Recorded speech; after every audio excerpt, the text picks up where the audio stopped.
ગુજરાતમાં નિર્ભયા કાંડ જેવી જે ઘટના બની એમાં આપણે દીકરી નિર્ભયાને બચાવી ન શક્યા. ગુજરાતમાં એમને 10 વર્ષની દીકરી પર રેપ બાદ એમના ગુપ્તામાં સળીઓ નાખી અને ખૂબ પરેશાન કરવામાં આવી.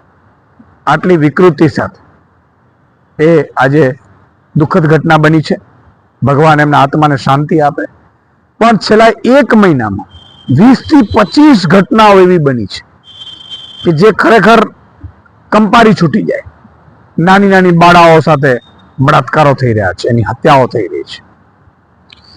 તમે કલકત્તામાં જ્યારે ઘટના બની ત્યારે મુખ્યમંત્રી ધરણા ઉપર બેઠા હતા.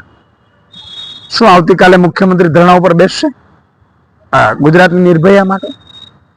આપણે વાતો બહુ મોટી મોટી કરીએ છીએ, પરંતુ ગુજરાતમાં કાનૂન વ્યવસ્થા સદંતર નિષ્ફળ છે.